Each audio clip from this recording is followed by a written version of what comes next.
శుభోదయం మిత్రులందరికీ. ఒకరోజు యమరాజు భూలోకానికి విచ్చేసినప్పుడు ఒక రామచిలుక తన కంటపడుతుంది.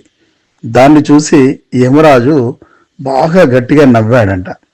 ఆ చిలుక యమరాజును చూసి భయపడిపోయి, యమరాజు నాకు కనబడ్డాడంటే నా ప్రాణం తీయడానికే వచ్చి ఉంటాడు, నేను నా ప్రాణాన్ని కాపాడుకోవాలని యమరాజుకు దూరంగా పరిగెడుతుంది ఆ రామచిలుక. పరిగెట్టి గరుడ మహారాజు దగ్గరికి వెళ్తుంది.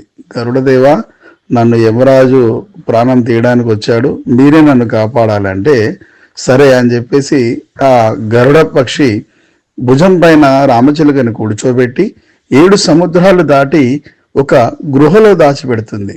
నువ్వు ఇక్కడ దాచుకో, ఇక్కడ యమరాజు ఇక్కడ వరకు రాలేడు, ఇంకా నువ్వు సురక్షితంగా ఉండొచ్చు అని చెప్పి రామచిలుకని 7 సముద్రాల తర్వాత ఒక పెద్ద గృహలో దాచిపెట్టి వస్తాడు. అప్పుడు రామచిలుక సంతోషపడుతుంది. ఆ తర్వాత ఈ గరుడ మహారాజు యమధర్మరాజు దగ్గరికి వెళ్తారు. ఏమి యమరాజా, నువ్వు ఆ చిన్న రామచిలుకను చూసి అలా నవ్వావంట, తను చాలా భయపడిపోయింది, ఎందుకని అని ఆ గరుడ మహారాజు యమధర్మరాజుని అడుగుతాడు. అప్పుడు యమధర్మరాజు అన్నాడంట, ఎందుకు నవ్వానంటే ఈ చిలుక యొక్క ప్రాణము 7 సముద్రాల తర్వాత ఒక గృహ లోపట ఉన్నది, కానీ ఈ చిలుక ఆ 7 సముద్రాలు ఎలా దాట వెళ్తుంది, అక్కడికి ఎలా చేరుకుంటుంది, దీని ప్రాణం ఎలా తీయాలి అని నవ్వాను. కానీ నాకు సులువు చేశావు, నువ్వు ఆ 7 సముద్రాలు దాటించి ఆ గృహలో ఆ చిలుకని ఉంచొచ్చావు, అక్కడే దాగున్న పిల్లి దాని ప్రాణాన్ని తీస్తుంది అని చెప్పిండంట. అంతలోనే క్షణంలో యమలోకానికి ఆ రామచిలుక ప్రాణం వచ్చేసిందంట.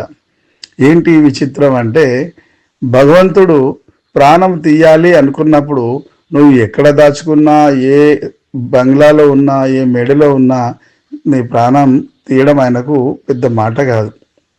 అందుకే మిత్రులారా, బతుకున్న రోజులు అందరితో మంచిగా ఉండండి, అందరితో కలిసిమెలిసి ఉండండి, మీ జన్మని ధన్యం చేసుకోండి.